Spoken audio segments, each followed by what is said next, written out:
En el nombre del Padre, y del Hijo, y del Espíritu Santo. Amén. El Señor esté con ustedes. Y con tu espíritu. Nos reunimos una vez más en este espacio que llamamos Celebremos el Día del Señor, justamente para celebrar el domingo, el Día del Señor. Y es el domingo octavo del tiempo ordinario el que vamos a celebrar. Es el último de esta primera parte del tiempo ordinario. Es más, una semana cortita, pues, ya a la mitad de la semana comienza la Cuaresma, así que vamos a tratar de aprovechar este momento antes de entrar en el tiempo fuerte de la Cuaresma para ir escuchando los consejos que el Señor daba por el camino en su predicación del reino para que nosotros vivamos mejor nuestra fe. Comencemos pues entonces escuchando la palabra de Dios.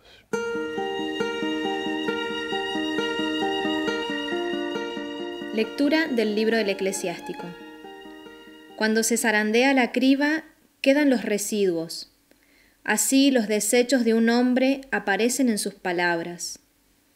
El horno pone a prueba los vasos del alfarero, y la prueba del hombre está en su conversación. El árbol bien cultivado se manifiesta en sus frutos. Así la palabra expresa la índole de cada uno. No elogies a nadie antes de oírlo razonar, porque allí es donde se prueban los hombres. Palabra de Dios. Te alabamos, Señor. Es bueno darte gracias, Señor.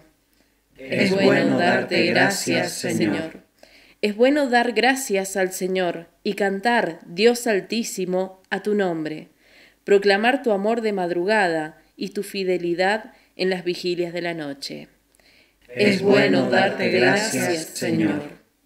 El justo florecerá como la palmera, crecerá como los cedros del Líbano. Trasplantado en la casa del Señor, florecerá en los atrios de nuestro Dios. Es bueno darte gracias, Señor. En la vejez seguirá dando frutos, se mantendrá fresco y frondoso, para proclamar qué justo es el Señor, mi roca, en quien no existe la maldad.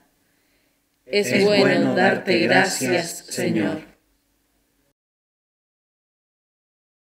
Lectura de la primera carta del apóstol San Pablo a los cristianos de Corinto. Hermanos, les voy a revelar un misterio. No todos vamos a morir, pero todos seremos transformados. Cuando lo que es corruptible se revista de la incorruptibilidad y lo que es mortal se reviste de la inmortalidad, entonces se cumplirá la palabra de la Escritura. La muerte ha sido vencida. ¿Dónde está, muerte, tu victoria? ¿Dónde está tu aguijón? Porque lo que provoca la muerte es el pecado, y lo que da fuerza al pecado es la ley. Demos gracias a Dios, que nos ha dado la victoria por nuestro Señor Jesucristo. Por eso, queridos hermanos, permanezcan firmes e inconmovibles, progresando constantemente en la obra del Señor, con la certidumbre de que los esfuerzos que realizan por Él no serán vanos. Palabra de Dios. Te alabamos, Señor.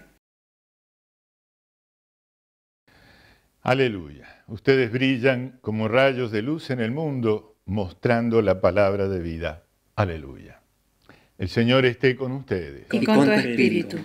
Lectura del Santo Evangelio de nuestro Señor Jesucristo según San Lucas. Gloria a ti, Señor. Jesús hizo esta comparación. ¿Puede un ciego guiar a otro ciego? ¿No caerán los dos en un pozo? El discípulo no es superior al maestro. Cuando el discípulo llegue a ser perfecto, será como su maestro. ¿Por qué miras la paja que hay en el ojo de tu hermano y no ves la viga que está en el tuyo? ¿Cómo puedes decir a tu hermano, hermano, deja que te saque la paja de tu ojo, tú que no ves la viga que tienes en el tuyo? Hipócrita, saca primero la viga de tu ojo y entonces verás claro para sacar la paja del ojo de tu hermano. No hay árbol bueno que dé frutos malos, ni árbol malo que dé frutos buenos. Cada árbol se reconoce por su fruto. No se recogen higos de los espinos, ni se cosechan uvas de las zarzas. El hombre bueno saca el bien del tesoro de bondad que tiene en su corazón. El malo saca el mal de su maldad, porque de la abundancia del corazón habla la boca. Palabra del Señor. Gloria a ti, Señor Jesús. Amén.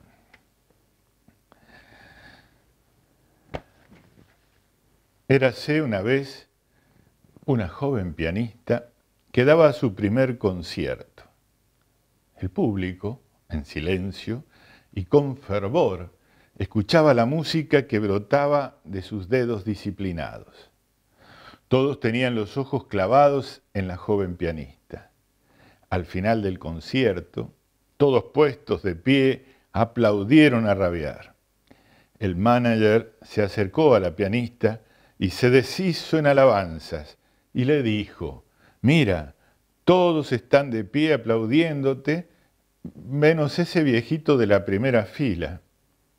La pianista, entristecida, le contestó: sí, pero ese viejito es mi maestro. Claro, las alabanzas que recibía aquella niña eran importantes, había hecho bien su trabajo, pero no lo suficiente. El único que entendía eso era su maestro, el que conocía cuánto más valía, cuánto más podía dar y que no estaba dándolo todo. Y por eso aquel, para seguir enseñando a su discípula, no se levantó para aplaudir. Es una historia que podrá haber sido cierta o no, pero que ciertamente nos sirve a nosotros para saber elegir nuestros maestros, a quienes les vamos a hacer caso. Y en este sentido, en el libro del Eclesiástico se nos dice: no elogies a nadie antes de oírlo razonar, porque allí es donde se prueban los hombres.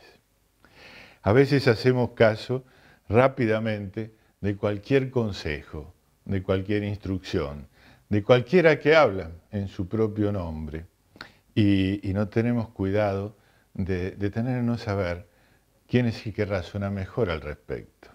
La multitud que se puso de pie para honrar lo bien que hizo su interpretación en el piano aquella niña, no hizo mal en sí misma, pero le faltaba algo. Le faltaba un conocimiento que solo tenía aquel viejito, que era el maestro, que sabía más del tema. Tenemos que ser cuidadosos y ver y escuchar y probar antes de correr historias sobre historias.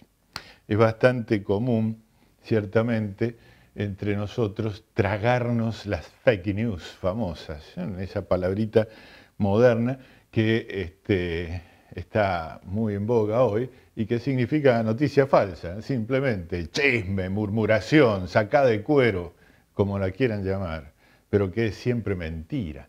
Pero qué gusto que nos da correrlas, escucharlas, sin probar las fuentes fidedignas, sin ver de dónde sale la expresión, inmediatamente, incluso agregándole alguna pizquita más de lo nuestro para darle mayor volumen, podemos hacer tanto daño, y de hecho se hace tanto daño.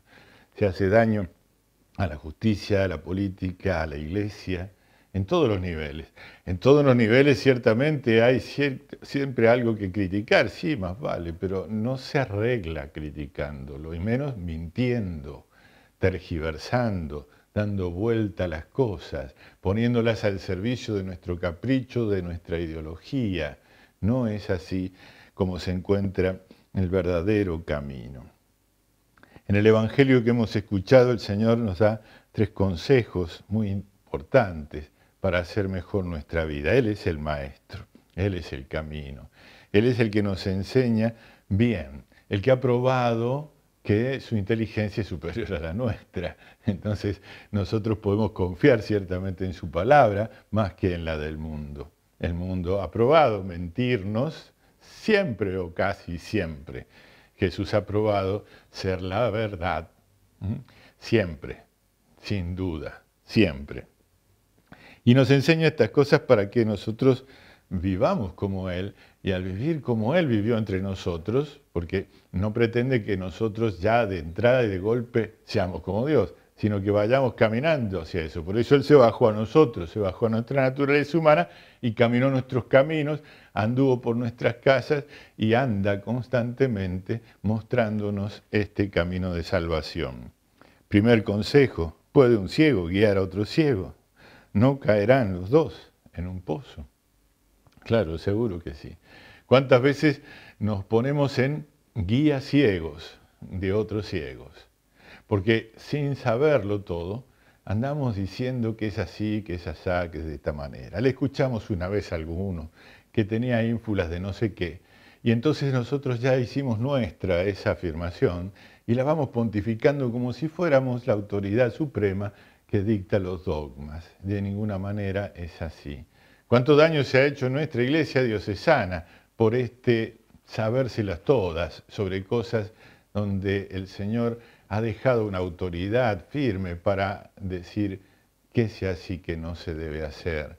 Y sin embargo, siguiendo a subordinados o a comentarios o a dichos, se han abierto zanjas enormes, heridas muy grandes en nuestra comunidad, que está costando mucho cerrarlas.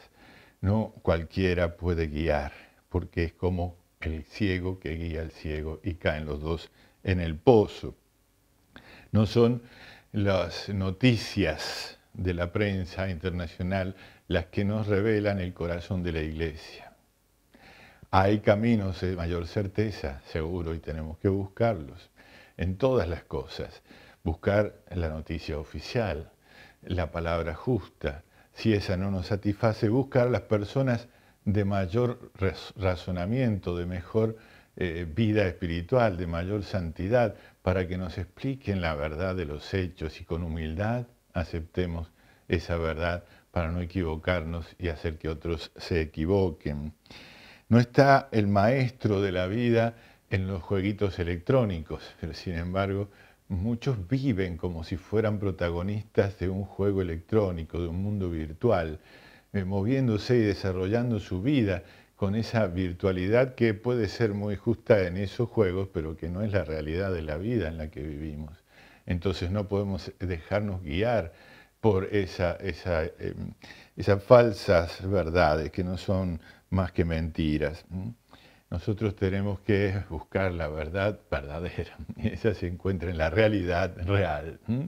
Allí donde nuestras ideas, nuestros conceptos se encuentran fuertemente con la realidad y se pueden entonces, pues repasar, chequear, de modo de que nuestros conceptos sean cada vez más perfectos, más acordes con la sabiduría.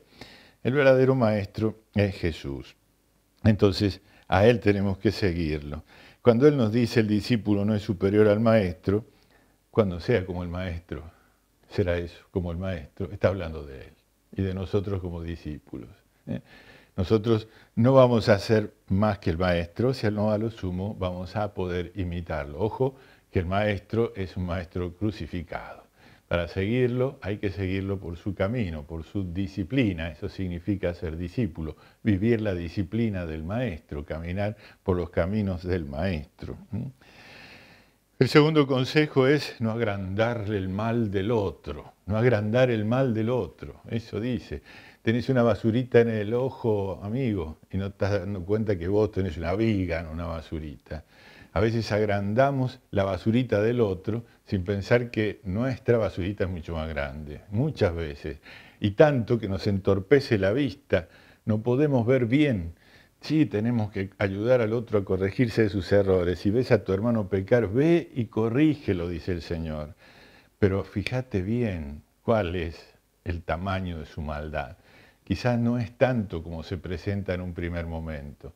Quizás eso que veías en un primer momento no es tan grave. Quizás lo es tal vez materialmente, pero no en la intención del que lo hace porque es muy ignorante y no se da cuenta. O tal vez sí lo es y es grande. Y hay que por eso mismo también ayudarlo a salir de su pecado que lo condena. Pero primero mirar el nuestro. Antes de agrandar el mal del otro, ver qué grande fue nuestro propio mal. y cómo hemos sido perdonados, disculpados, borrada nuestra miseria por la misericordia de Dios.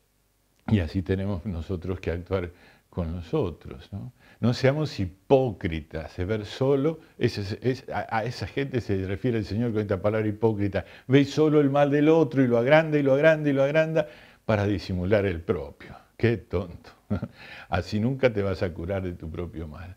Vas a estar viendo y criticando con justísimas palabras el mal de los otros, pero no harás nada por cambiar el mundo, ni siquiera por cambiar a ese que está ante tu mirada y mucho menos a vos mismo. Entonces hay que mirar primero el tamaño de la viga de nuestro ojo para luego poder curar, sí, para corregir, para ayudar al otro a salir de su pecado. Y el tercer consejo del Señor: no hay árbol bueno que dé frutos malos, ni árbol malo que dé frutos buenos. Por los frutos se conoce el árbol. Por los frutos se conoce el árbol es una medida que podemos usar para los otros, por cierto, ¿no? ¿Cómo sé que este que viene a mí con tal o cual enseñanza es realmente un buen árbol que da buenos frutos? Por los frutos. Miro primero sus frutos, veo cómo hace, cómo vive en la intimidad, cómo vive en realidad, no cuando habla simplemente, sino cuando vive la vida que dice que hay que vivir. Así puedo conocer la bondad de los otros. Pero este consejo se refiere principalmente a mí mismo. Tengo que revisar mis frutos, porque, bueno, ciertamente no soy un árbol. Esto es una parábola, esto me enseña a mí a vivir mi vida. Los árboles buenos dan frutos buenos, los malos dan frutos malos y nada lo cambia. Eso no lo cambia nada. Yo quisiera tener todos árboles buenos en mi huerto, pero no los tengo todos buenos. Eso no lo puedo cambiar, pero a mí mismo sí me puedo cambiar. Si yo estoy siendo un mal árbol, porque estoy dando malos frutos, tengo la posibilidad, porque estoy en el tiempo de la misericordia, de cambiar y comenzar a dar frutos buenos. El hombre bueno saca el bien del tesoro de su bondad que tiene en su corazón, y el malo lo saca de la maldad que lleva en su corazón, porque de la abundancia del corazón habla la boca. Miren, cada vez que alguien me dice, he dicho malas palabras, bueno, usamos las palabras y las usamos porque son palabras, y ciertamente que todas ellas están en el diccionario junto con las demás. El problema no son las palabras, sino cómo salieron del corazón. ¿Cómo salieron del corazón? Porque se me pegó, porque es el habla común de la gente, porque estoy acostumbrado. Es un vicio que tengo que corregir, pero no llega a ser un pecado. Ahora bien, cuando sale de la maldad de mi corazón, cuando esa expresión, incluso algunas muy sutiles y suaves y no tan groseras, se vuelven muy malas porque salen de la maldad del corazón. De la abundancia del corazón habla la boca. ¿Cómo tengo que hacer para corregir el árbol de mi vida, para que dé buenos frutos? Tengo que hacer que mi corazón esté anclado en el amor de Dios. Esté anclado en el amor de Dios. Si yo logro, como un injerto, ¿no?, colocar el amor de Dios en mi corazón, en mis deseos, van a ir cambiando mis palabras, mis expresiones, mis exabruptos. Seguramente se va a ir llenando de paz el corazón. Y eso no significa que no se me escape alguna vez algún ajo, pero iré corrigiendo mi forma de ser poco a poco, porque iré poniendo paz donde hay guerra, amor donde hay violencia, y no quedará nada de odio. Y mis frutos, los frutos de mi árbol, serán buenos y cada vez mejores. No ser guías ciegos, no agrandar el mal ajeno y curar primero el propio, y revisar nuestros frutos para que sean buenos frutos. Pidámoselo ahora esto al Señor en nuestra comunión espiritual.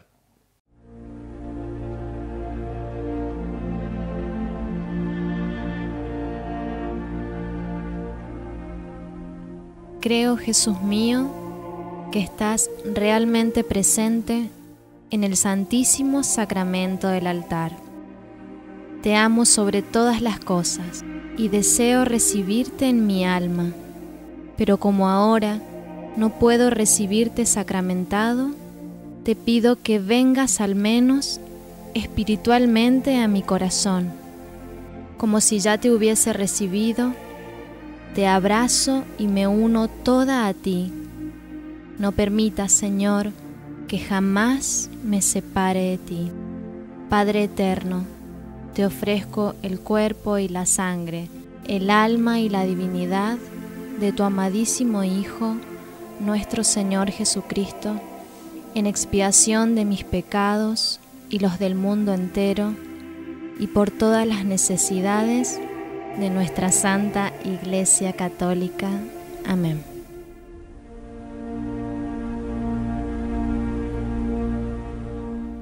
Bien, hemos hecho nuestra comunión espiritual, nuestro encuentro con Jesús, el Maestro de la vida, que nos enseña a vivir bien, a vivir de veras bien la vida, y para que nos dure en ese bien por toda la eternidad. Como decía, esta octava semana del tiempo ordinario son 3 días nomás, hoy, domingo, lunes y martes, y suspendemos el tiempo ordinario. Nos saltamos la semana novena, este año no vamos a tener la semana novena, y después de Pentecostés comenzamos con la 10ª semana del tiempo ordinario hasta el final del año litúrgico en la próxima fiesta de Cristo Rey. Eso será después del transcurrido el tiempo de la Cuaresma y la Pascua.